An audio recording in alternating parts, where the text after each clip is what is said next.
বলছি, আপনি তো আমার ব্যাপারে বা আমাদের পরিবারের ব্যাপারে অনেক কিছুই জানেন, তাই না?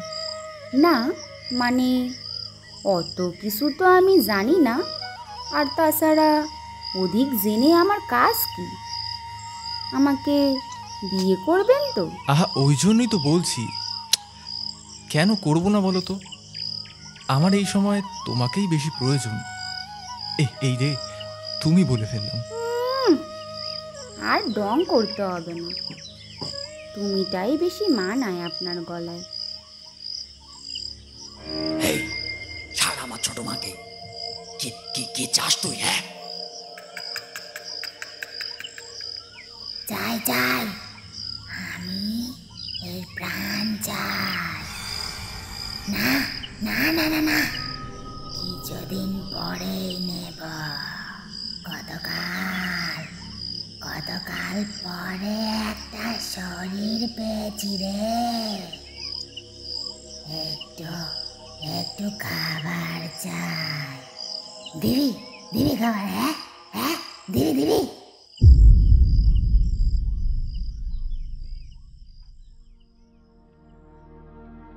নমস্কার, গল্প ক্যানভাসে আপনাদের সকলকে স্বাগত জানাই। আপনারা আজ শুনবেন একটি গ্রাম বাংলার ভূতের গল্প। আপনাদের কাছে অনুরোধ রইল, আমাদের গল্পগুলি শোনার পাশাপাশি চ্যানেলটিকে সাবস্ক্রাইব করতে ভুলবেন না। ধন্যবাদ।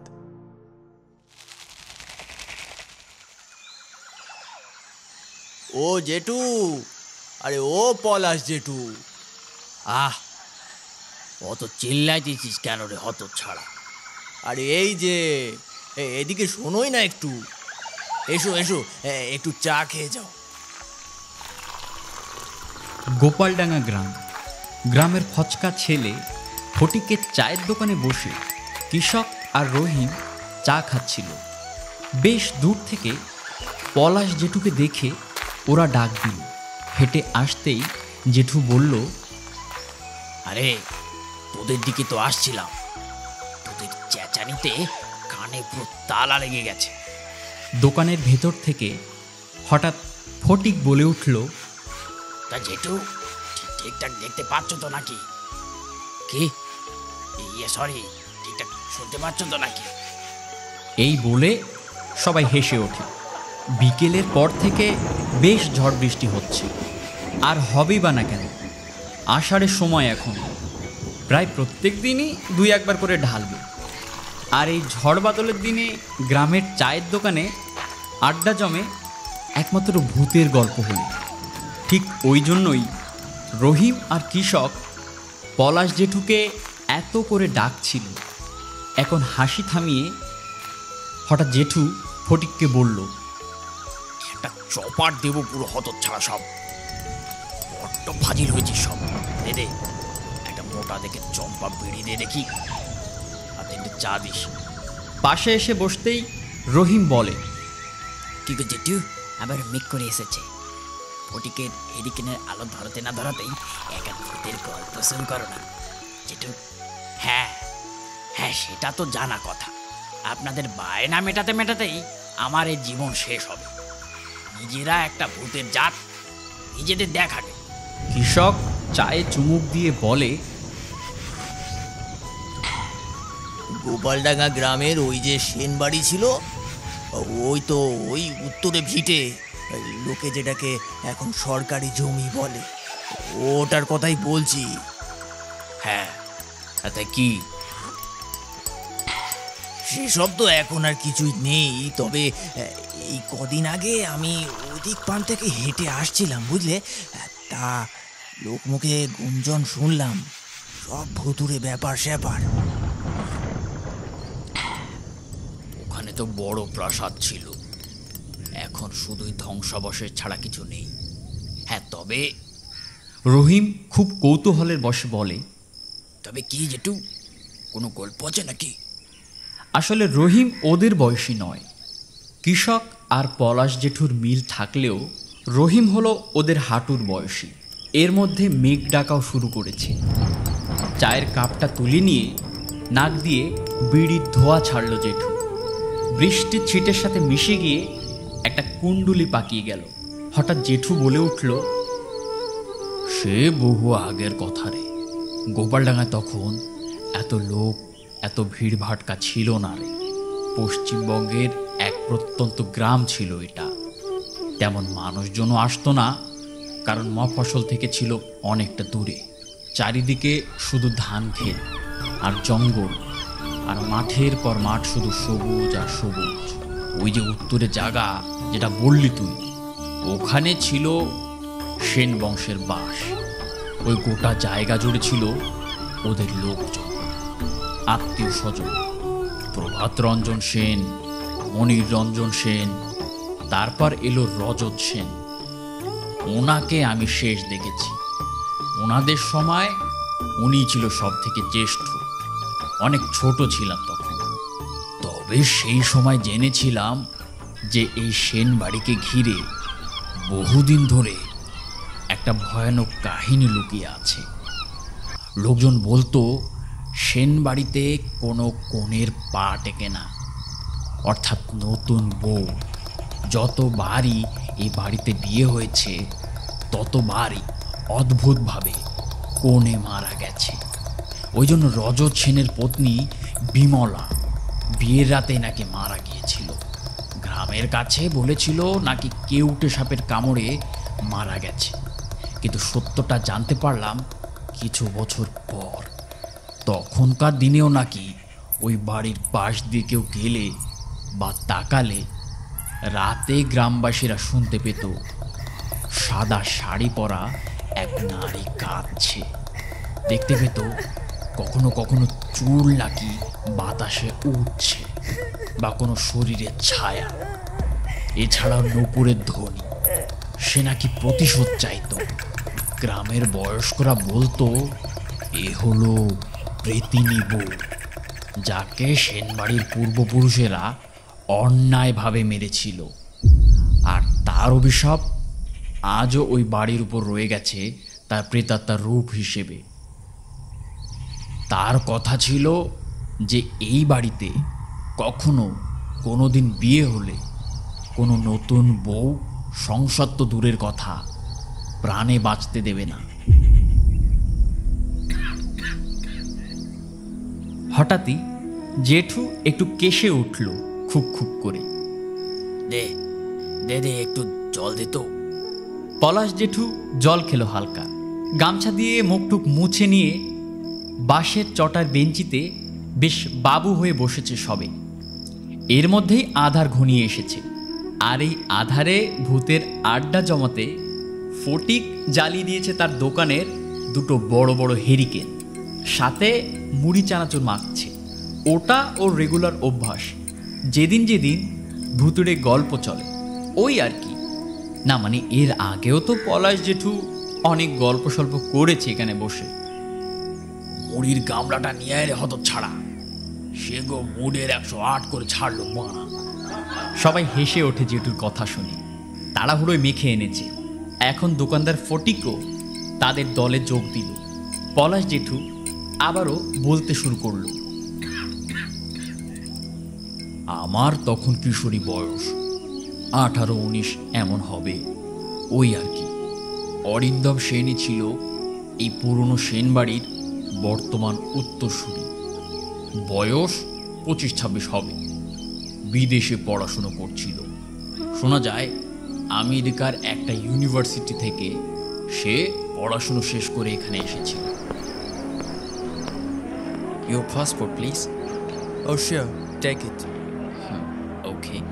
Thank you so much. Here is your boarding pass. Have a good journey, sir.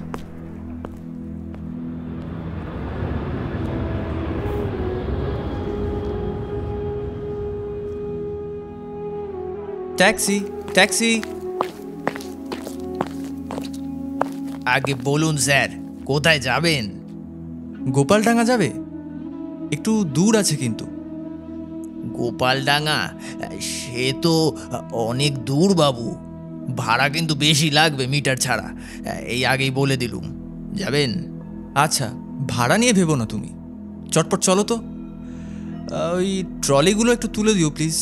আচ্ছা বাবু, আপনি ভিতরে গিয়ে বসুন নিশ্চিন্তে। অরিন্দম ক্লান্ত শরীর নিয়ে ট্যাক্সিতে বসে কিছুক্ষণের মধ্যে ক্লান্তিতে যেন শুয়ে পড়েছে।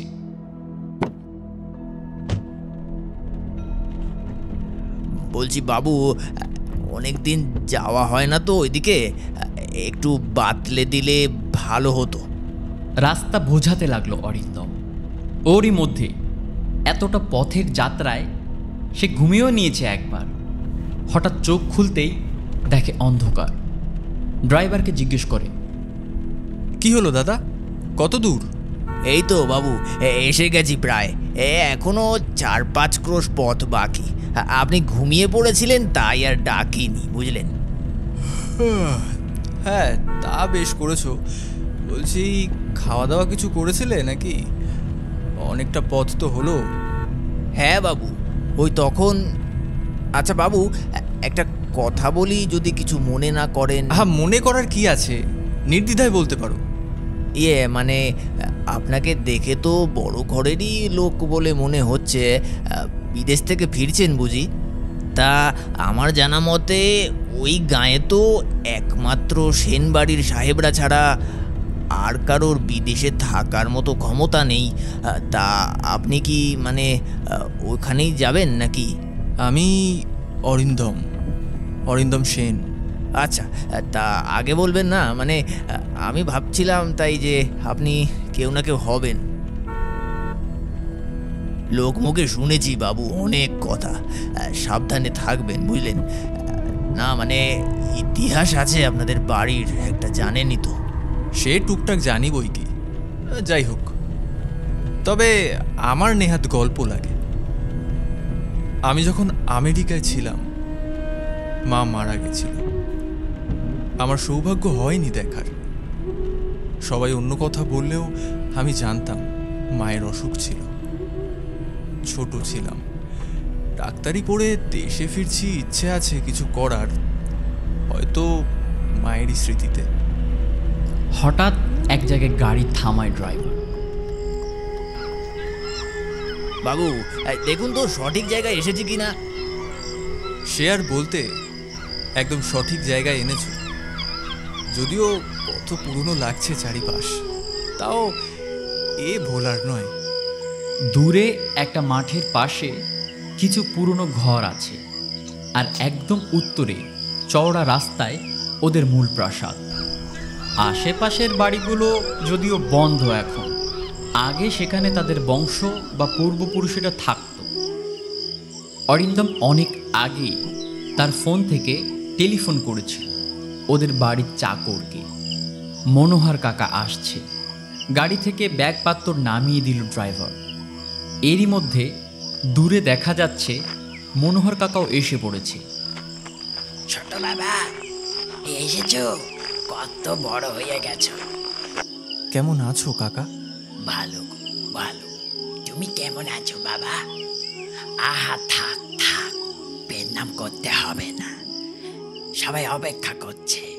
আগে ঘরে চলো। হঠাৎ রহিম পলাশ জেঠুকে থামিয়ে দিয়ে বলল, আচ্ছা জেঠু, বলছি সেনবাড়ির এখন কেউ নেই না? এই এই হতচ্ছাড়া, কতবার তোদের বারণ করেছি যে গল্প বলার সময় কখনো কথা বলবি না, তাহলে কিন্তু আমি উঠে গেলাম। ফটিক তখন বলল, এই না না জেঠু, তুমি বলো বলো। এই চুপ কর রহিম। এরই মধ্যে ওদের বাড়ির চাকর মনোহর কাকাও এসে পড়েছে। দূর থেকে দৌড়াচ্ছে। এত বছর পর অরিন্দমকে দেখে ওর মনে যেন খুশি আর ধরে রাখতে পারছিল না। অরিন্দম ড্রাইভারকে টাকা মিটিয়ে দিয়ে কিছু এক্সট্রা টাকা দিয়ে খেয়ে যাওয়ার জন্য অনুরোধ করেছিল, কিন্তু এতটা পথ, তাই সে আর একদমই রাজি হয়নি। ড্রাইভার খুশি হয়ে চলে গেল। হেঁটে যাওয়ার সময় কথা বলতে বলতে এগোচ্ছিল অরিন্দম আর মনোহর। অরিন্দম হেসে বলল, তার শরীর ঠিক আছে তো? কাকা গম্ভীর মুখে জবাব দিল, যাচ্ছ, কোনো অসুবিধে হয়নি তো? একটু মৃদু হেসে অরিন্দম বলল, না না কাকা, কিছু হয়নি। তা ধানি পিসিমা কেমন আছে? আছে ভালো, তবে মাঝে মাঝে বাতের ব্যথাটা খুব বাড়ে। একটু দেখে দিও তো গিয়ে। সে তো আমি গিয়েই দেখছি। কথা বলতে বলতে তারা পৌঁছে গেল গ্রামের প্রায় শেষ প্রান্তে। সামনে দেখা দিল বিশাল জীর্ণ অথচ রাজকীয় প্রাসাদ, সেন বাড়ি। বাড়ির চূড়ায় চাঁদের আলো পড়ছে, আর বাড়ির সামনে যেন ভৌতিক নীরবতা নেমে আছে। ধানি পিসি দাঁড়িয়েছিল ওদের বাড়ির দুয়ারের সামনে। অরিন্দমকে দেখেই ছুটে এসে তার কপালে প্রদীপের আলো ছুঁয়ে দিলে। এসো বাবা, ঘরে এসো। দরজার চৌকাঠেই মাথা নত করে পিসিমাকে প্রণাম করলো অরিন্দম। দেখি পিসি। আহা বাবা, থাক থাক, হয়েছে হয়েছে। তা শরীর ভালো নেই শুনলাম। আমি এসে গেছি, আর কিছু হবে না তোমার। ছেলে বিদেশে মানুষ হলেও আদব কায়দা এখনো বাঙালি আছে। ঘরে ঢুকতেই অরিন্দমের চোখে পড়ল দেয়ালে তার মায়ের বড় করে বাঁধানো ছবি। ছবির দিকে তাকিয়ে অরিন্দমের বুকে যেন একটা কাঁটা বেঁধে উঠল, যেন চোখের সামনে আবারও মাকে দেখতে পেল। ধানি পিসি এগিয়ে এসে স্নেহ ভরে কাঁধে হাত রাখল। মনোহর কাকাও পিঠে একটা চাপড় দিল।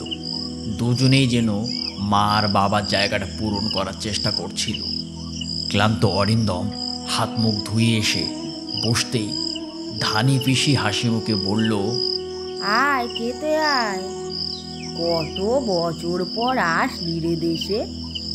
দেখ কত কি রেঁধেছি তোর জন্য। টেবিলের উপর সাজানো ছিল নানান সব পদের রান্না। চুনো চিংড়ির টক, শোল মাছের ঝোল, পুঁই শাক দিয়ে ইলিশ, কষা মাংস, বেগুন ভাজা আর 2-3 রকমের মিষ্টি। বাবা, এত কিছু করেছো পিসি? তুমিও না এই শরীরে। ধানি পিসি থালা বাড়িয়ে দিতে দিতে বলল, ওরে, আমি কি আর পারবো? বাড়ির রান্নিরা ছিল রে। এই নে, চুনো চিংড়ে দিয়ে টকটা খা। তোর মা খুব ভালোবাসতো এটা। তোর মা আবার কি দারুণ বড়া বানাতো চিংড়ি মাছ দিয়ে।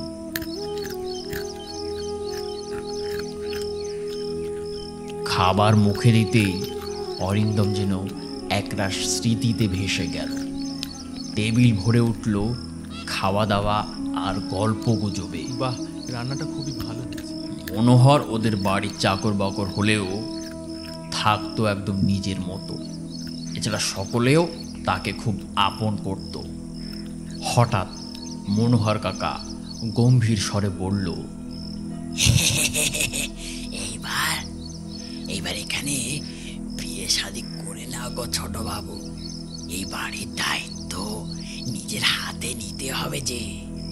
আমরা আর কতদিন আছি? কথাটা শুনে ধানি পিসি যেন আঁতকে উঠল। চোখ বড় বড় করে বলল, না না, এখনই এইসব কথা বলিস না। ছেলেটা তো সবে এলো, কিছু মাস ঘুরুক ফিরুক, আনন্দ করুক, তারপর দেখা যাবে কোন। সেদিনের রাত আর না জেগে ক্লান্ত অরিন্দম ঘুমিয়ে পড়ল। রাতের আধারে বাড়ির ভেতর হালকা হাওয়া বইতে লাগলো। বাইরে এখন অন্ধকার কালো রাত, মাঝে মাঝে মেঘ ডাকছিল।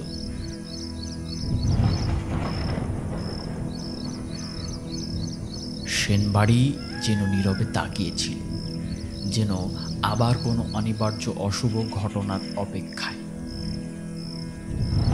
পলাশ জেঠু হঠাৎ একটু চুপ করে বলল, কে রে, বাকিটা অন্যদিন বলবো নাকি? কৃষক বিমূঢ় হয়ে বলল, ওই ওই দেখেছো তো, গল্পটা শুরু হতে না হতেই নেশা লেগে গেছিল। তুমি একটা বিড়ি ধরাও, গল্প থামাবে না বলে দিচ্ছি। বাইরে তখন ঝমঝম করে বৃষ্টি পড়ছে। টিনের চালায় বৃষ্টির শব্দ যেন ঢোলের মতো বাজছিল। ফটিক হেরিকেনের শিখা কমিয়ে এনে পাশে রাখল। পলাশ জেঠু বিড়িতে গভীর টান দিল। ধোঁয়ায় তখন ভরে উঠল দোকান ঘর। কণ্ঠস্বর যেন আরো ভারী হয়ে উঠল। বেশ কিছুদিন যায়। অরিন্দম এদিক ওদিক ঘুরছে ফিরছে, ডাক্তারি চেম্বার খোলারও পরিকল্পনা করছে। তখনই হঠাৎ তার নজরে পড়ে এক মেয়ে, গ্রাম্য মেয়ে, নাম সরস্বতী। জেঠু একটু থেমে আবার বললেন, রূপের কোনো তুলনা নেই, চোখে কাজল দেওয়ারও দরকার পড়তো না, এমনি মুখখানা অমন সুন্দর। একদিন কলসি নিয়ে জল আনতে এসেছিল। ওই যে আমাদের ওই পাশে গোপালডাঙ্গার যে বড় পুকুর, ওটা দেখেছিস তো? এখন সেটা পড়ে আছে। সেখানে আগে ছিল এক বিরাট ঘাট, সব ধ্বংস হয়ে গেছে এখন। কিন্তু তখন হায় রে, কি সুন্দর জায়গা ছিল, একেবারে শান বাঁধানো। সবাই তখন নিঃশব্দ হয়ে শুনছিল।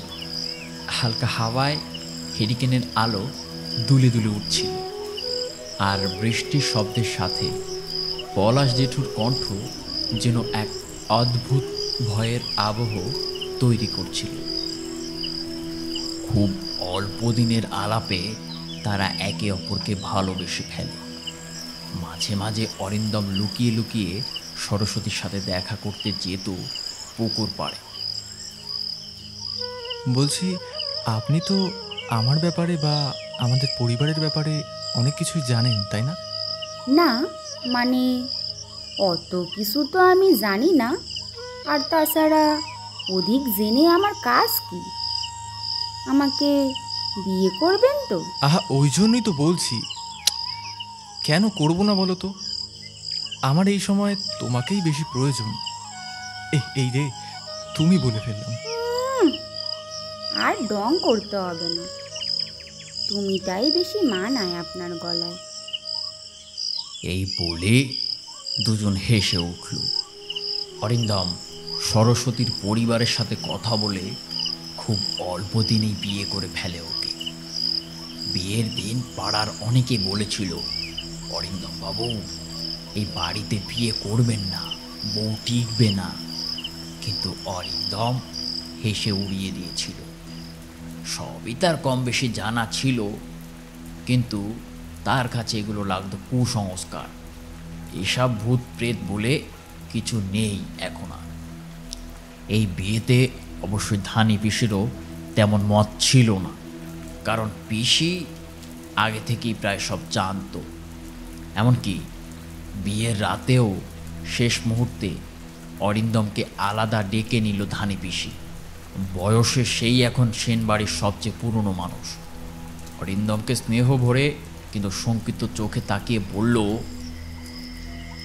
বাবা, আমার কথাটা একবার শোন, আমি তোকে তোর ভালোর জন্যই বলছি রে।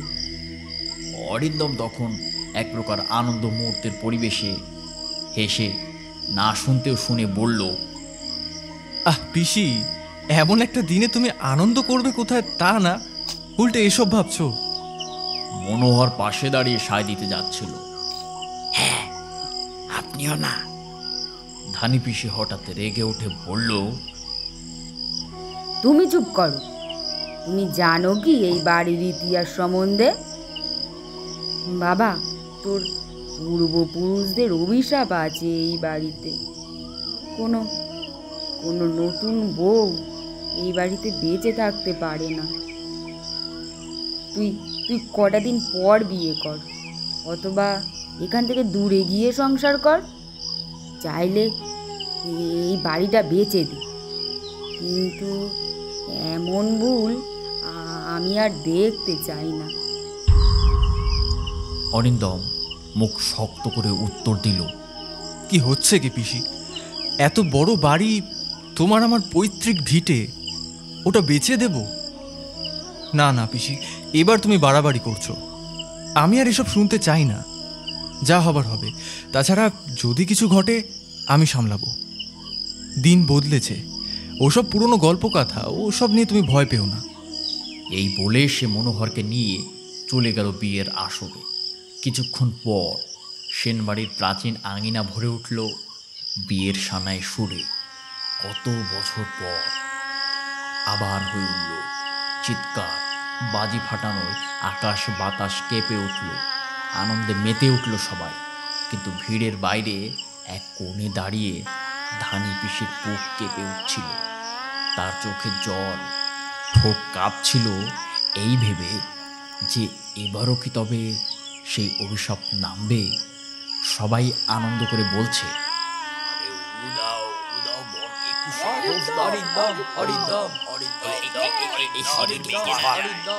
সঠিকভাবে অরিন্দম সরস্বতীকে সিঁদুর পরিয়ে দিল। এরপর আরও কার্যকলাপ শেষ করে বড়দের প্রণাম করে এইভাবে সেই রাত কাটল। এবার ধীরে ধীরে শুরু হলো সেই প্রেতিনীর আগমন। সরস্বতী প্রথম দিন যখন বাড়িতে ঢুকল, সবার চোখে মুখে কেমন একটা অদ্ভুত একটা ভয়ের ছাপ দেখতে পাওয়া গেল। প্রথম রাতেই সরস্বতী কিছু অস্বাভাবিক ঘটনার সম্মুখীন হলো। ওর বক্তব্যের মতে জানলার বাইরে যেন কে দাঁড়িয়ে আছে, মৃদু কণ্ঠে কেউ কান্না করছে। এই যে শুনছেন, বাইরের দিক থেকে কেউ ডাকছে বলে মনে হয়। অরিন্দম বিরক্ত হয়ে বলল, আরে ওসব কিছু না, ভয় পাওয়ার দরকার নেই। পুরনো বাড়ি, বাতাসে জানলা নড়ে। এছাড়া পিসিমা কিছু বলেছে নাকি? ঘুমিয়ে পড়ো প্লিজ, ক্লান্ত লাগছে। কিন্তু সরস্বতীর বুক কেঁপে উঠছিল। জানালার কাঁচে সে স্পষ্ট দেখছে সাদা শাড়ি, ভেজা চুল, ফ্যাকাশে চোখের এক নারী তাকিয়ে আছে ওর দিকে। কি সেই ভয়ানক ধারালো চোখের চাউনি! এসব বিষয়ে সরস্বতীর কিছু জানা ছিল না আগে। সরস্বতী চিৎকার করে উঠল,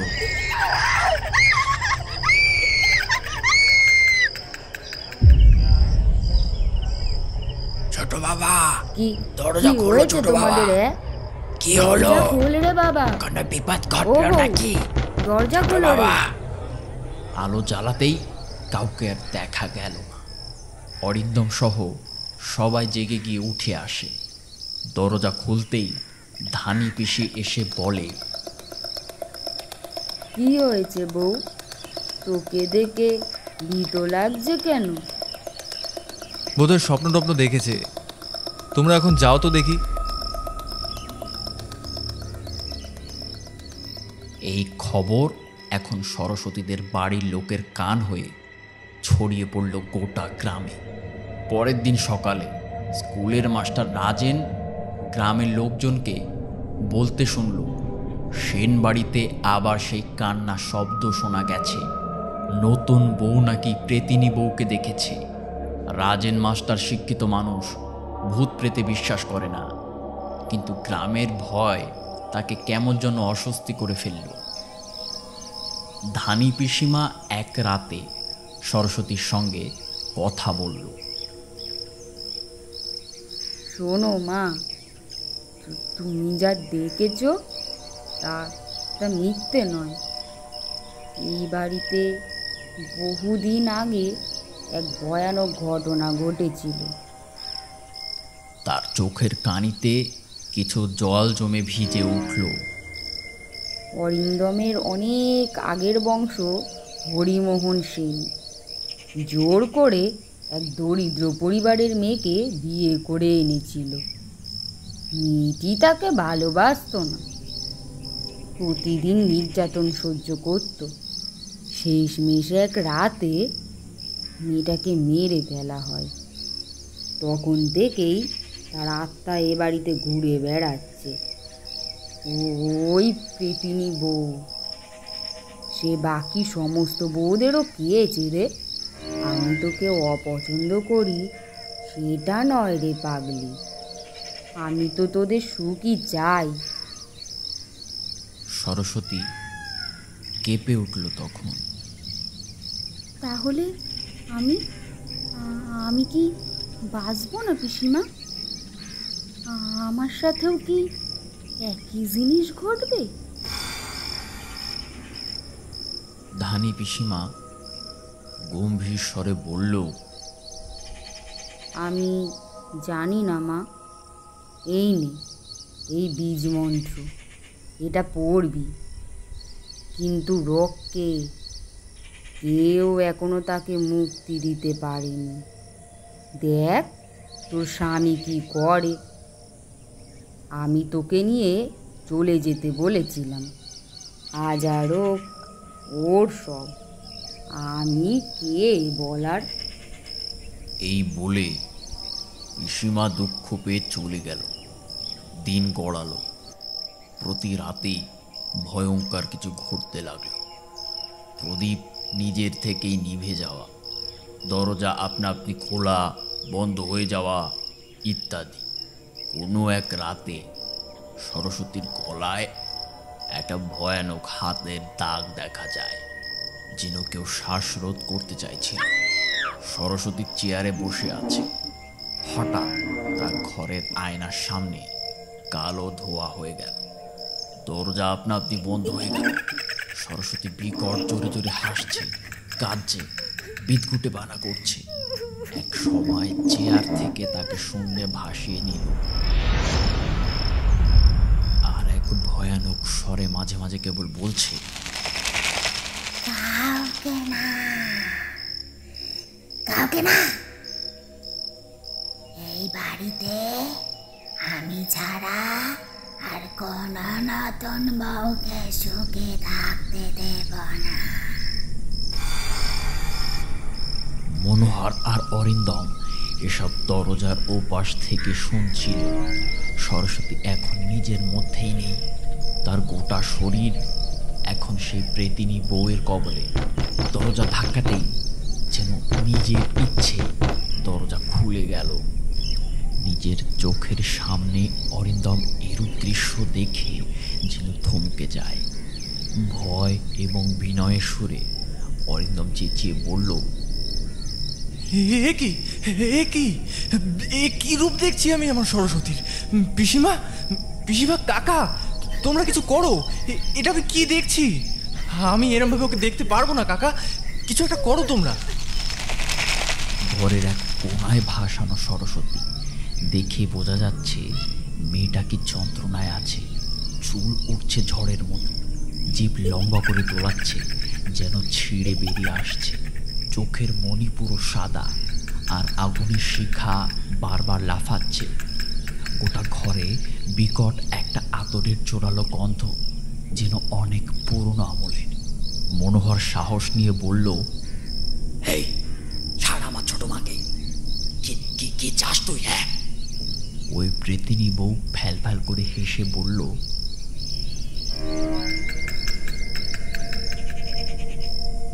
চাই চাই, আমি এর প্রাণ চাই। না না না না না, কিছুদিন পরেই নেব। কতকাল পরে একটা শরীর পেয়েছি রে। একটু খাবার চাই। দিবি দিবি খাবার? হ্যাঁ হ্যাঁ, দিবি দিবি। অরিন্দম দম মেরে যেন বসে আছে। সে বিলেতে মানুষ হয়েছে, এসবে তার কোনো আইডিয়া নেই। সে বলল, তুই কি চাস? কি চাস তুই? সব দিতে রাজি আছি। তুই ওকে ছেড়ে দে। কাকা, কাকা, তুমি যা চাই ও দিয়ে দাও ওকে। আমি এখন আপাতত খাবার চাই। খাবার দিবি? খাবার? হ্যাঁ হ্যাঁ, একটু কুচোপনা এনে দিবি রে। খাবো, দিবি রে, দিবি? হ্যাঁ ছাড় বলছি, দেব, কিন্তু খবরদার তুই ছোট মাকে কিছু করবি না। আর কথা দে, খেতে পারলে ছেড়ে দিবি তো ওকে। যা, খাবার দে আমাকে আগে, খুব খিদে পেয়েছে। খিদে মিটে গেলে ছেড়ে দেবো, যা। মনোহর এসব পুকুরের তালবাল বুঝতে পেরে চলে গেল পুকুরের দিকে জাল নিয়ে, কারণ আর দেরি করা উচিত হবে না। পিসিমা ও আরও কিছু কাজের লোক আর অরিন্দম ওকে ঘিরে বসে আছে। কুচো পোনা মাছ খেতে দেওয়ার কথা দেওয়ায় সে ওকে এখন শূন্য থেকে নিচে নামিয়ে দিয়েছে। সরস্বতীকে ধরে আছে বাড়ির রান্নি মধুবালা, সেও ভয় কাঁপছে। তবে কি আর করার, মালিকের বউ আর এত দিনের সম্পর্ক, বিপদের সময় সব ভুলে যেতে হয়। অরিন্দম নিজে ওর কাছে বসা, মাঝে মাঝে সরস্বতী পা মেঝেতে ধাক্কা দিচ্ছে, খাবার দে খাবার দে বলে, আর বিকটভাবে হেসে উঠছে। কিছুক্ষণের মধ্যেই মনোহর সবে দোতলায় উঠেছে। অমনি গন্ধ পেয়ে সরস্বতী তথা সেই প্রেতিনী বউ হুড়মুড় করে ধাক্কা দিয়ে ওঠে ওর কোল থেকে। ভয়ে সবাই সরে যায়। তবে এবার অরিন্দম ওকে আটকে রাখে আষ্টে পৃষ্ঠে। ভাবছে যদি ছেড়ে দেয়, কিন্তু ওদিকে ওই কাঁচা জ্যান্ত মাছ কিভাবে খাবে ও, তাই আটকে রেখেছে। কিন্তু বল প্রয়োগের তাগিদে ওকে আবার ছেড়েও দেয়। সে দৃশ্য এক ভয়ানক দৃশ্য ছিল বটে। সরস্বতী চার হাত পা দিয়ে কোমর বেঁকিয়ে হাত পা ঘুরিয়ে এক অন্য জগতের মতো করছিল। অমনি মনোহরের হাত থেকে মাছের ডালা নিতে যাবে, তখন মনোহর সাহস নিয়ে একটা হ্যাচকা টান দিয়ে বলে, তুই চলে যাবি তো মাছ ফেলে? হ্যাঁ, তবেই আমি তোকে জ্যান্ত পুকুরের পোনা মাছ খাওয়াবো। প্রেতিনী বউ তখন খিদের জ্বালায় খাবার লোভে বলে ওঠে, হ্যাঁ হ্যাঁ, যাবো, চলে যাবো, আমাকে খেতে দে আগে, খেতে দে। কতকাল কিছু খাইনি। অমনি মনোহর মাছের ডালা রাখতে যাবে, তাও ওর হাত থেকে কেড়ে হাবড়ে জোবড়ে মাছ খেতে লাগে। জ্যান্ত কাঁচা ছোট কুচো পোনা নিমিষের মধ্যেই শেষ করে দেয় খেয়ে। একটা বিকট ভঙ্গিতে যেন কচমচ করে জ্যান্ত মাছ গিলছে। সবাই ভয়ে ভয়ে সেই অদ্ভুত দৃশ্য দেখতে লাগলো। কেবল অরিন্দম হঠাৎ এই করুণ দৃশ্য দেখে কেঁদে ফেলল। ওরে সরস্বতী রে, এ কি হাল হলো তোর রে, আমাদেরই কারণে। অমনি প্রেতিনী বউ বলে ওঠে,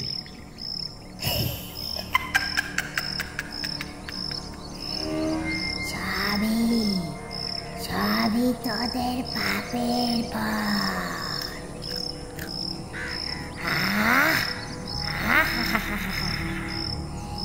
কি সুন্দর স্বাদ। হঠাৎ পাশে দাঁড়ানো পিসিমাকেও বলে, কিরে বুড়ি, খাবি নাকি? খাবি খাবি, এনে এনে খা, গেল গেল। পিসিমা ভয়ে বাবারে মারে করে পালালো। সাথে কাজের লোকগুলো। ওর মাছ খাওয়া শেষ। হঠাৎ মনোহর বলে, কি হলো? যা যা, চলে যা এবার, তুই কিন্তু কথা দিয়েছিলিস। প্রেতিনী বউ খিলখিল করে হেসে উঠল, চলে যাব? হ্যাঁ, চলে যাব বললেই কি যাওয়া যায় নাকি রে? না না না না না না, তুমি এমন করতে পারো না ওর শরীরের উপর দিয়ে। আচ্ছা, আর যখন যখন আমার শরীরের উপর এমন অত্যাচার চলতো তখন? তবে আমি এখন চলে যাচ্ছি, কিন্তু কিন্তু আবার আসবো আমি। শরীর এখন আমার হাতে। যখন খুশি তখন আমি আসতে পারি।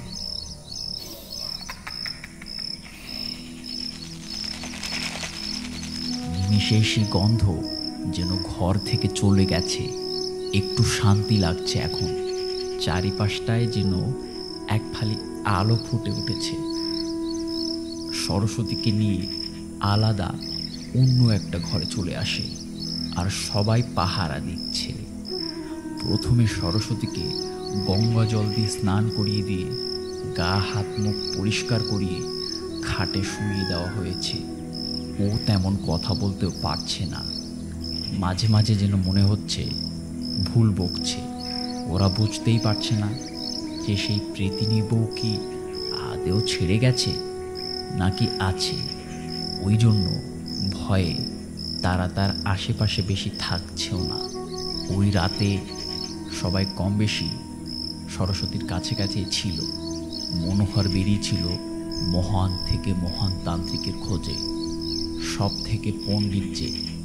ভোরের দিকে অরিন্দমের একটু চোখ লেগে উঠলে স্বপ্নে দেখল একটা সাদা শাড়ি পরা মহিলা তার বিছানার পাশে দাঁড়িয়ে বলছে,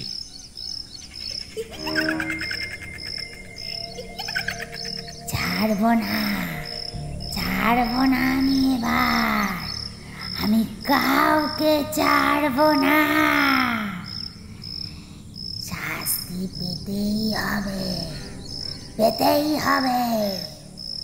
অরিন্দম চমকে জেগে উঠে দেখল সরস্বতী তার হাতের আঙুলের ভাঁজে আঙুল দিয়ে গভীর নিদ্রায় আচ্ছন্ন। এরই মধ্যে ভয় বেড়ে গেলে গ্রামবাসীরা ও মনোহর মিলে ডেকে আনলো হরিদাস তান্ত্রিককে। লম্বা দাড়ি, হাতে ত্রিশূল, চোখে ভয়ানক দৃষ্টি। হরিদাস তান্ত্রিক সেন বাড়িতে এসে মন্ত্র পড়া শুরু করল। ওম নমঃ ভগবতে রুদ্রায় ভূত প্রেত পিশাচাদি ওম সর্বদোষ বিনাশায় বিনাশায় ও ফট স্বাহা ওম নমঃ হঠাৎ বাড়ি জুড়ে আতরের প্রবল গন্ধ আর ধূপের ধোঁয়ায় ভারী হয়ে উঠল পরিবেশটা।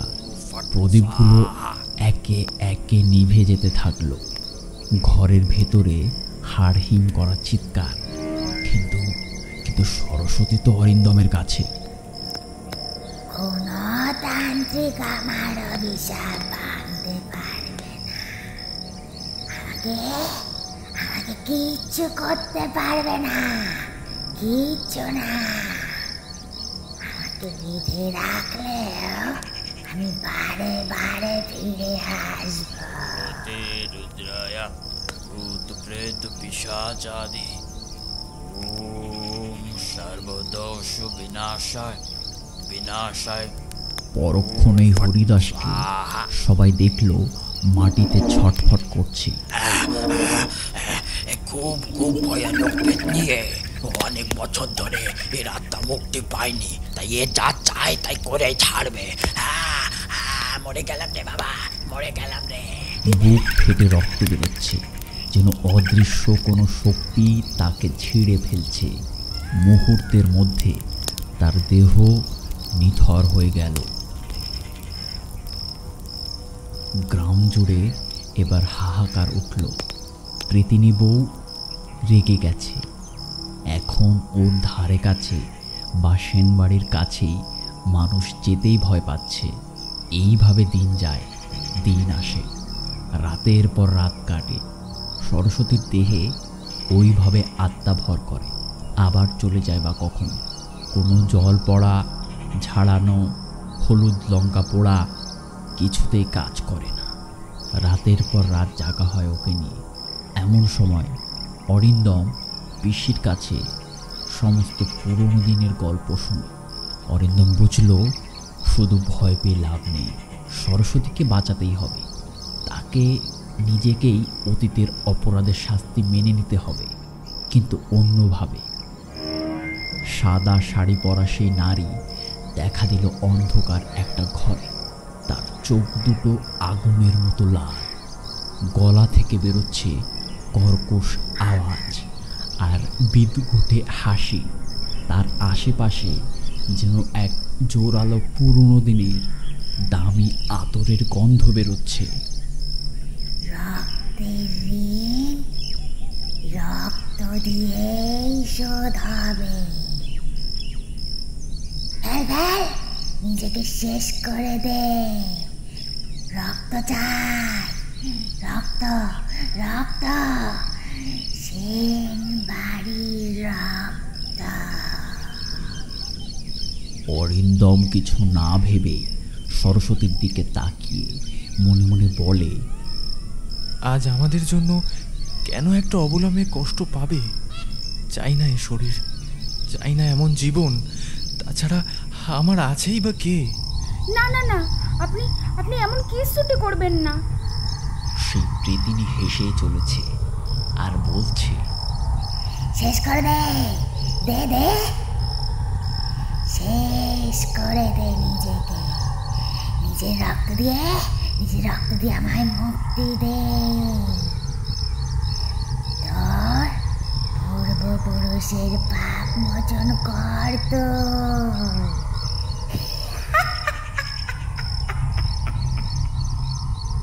মনোহর এবং ধানি পিসিও চেঁচিয়ে বলছে, ছোট বাবা এমনটা করো না ওরে বলছি। বাবা রে!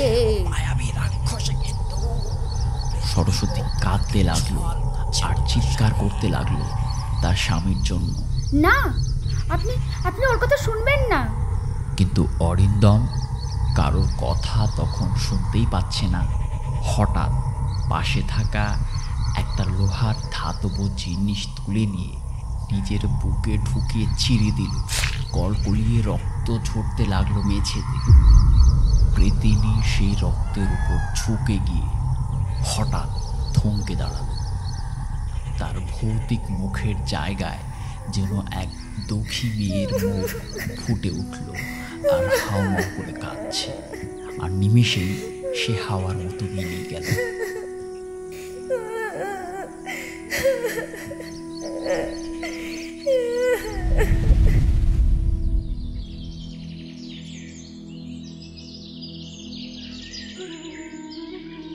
সকাল হতেই অরিন্দম আর সরস্বতী ঘুম থেকে ওঠে।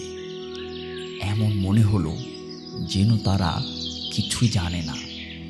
গ্রামবাসীরা সেই রাতের পর থেকে সেন বাড়িতে আর কোনোদিন কোনো কান্নার শব্দ বা নূপুরের আওয়াজ শুনতে পায়নি।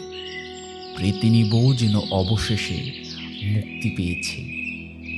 তার মূল কারণ ছিল অরিন্দমের বলিদান।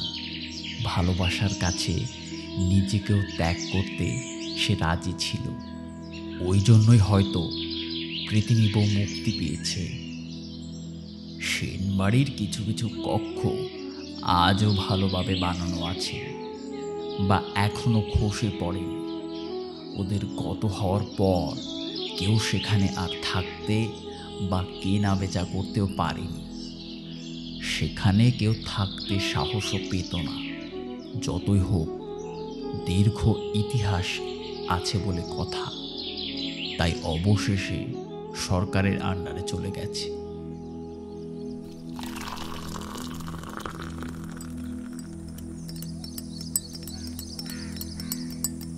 জাগে উঠি রে, এই ফটিক দামগুলো লিখে রাখিস রে খাতায়, কাল পরশু দিয়ে যাবো এসে। আচ্ছা জেঠু। এই বলে সবাই ধীরে ধীরে ফটিকের চায়ের দোকান থেকে বাড়ির দিকে গমন করতে শুরু করলো।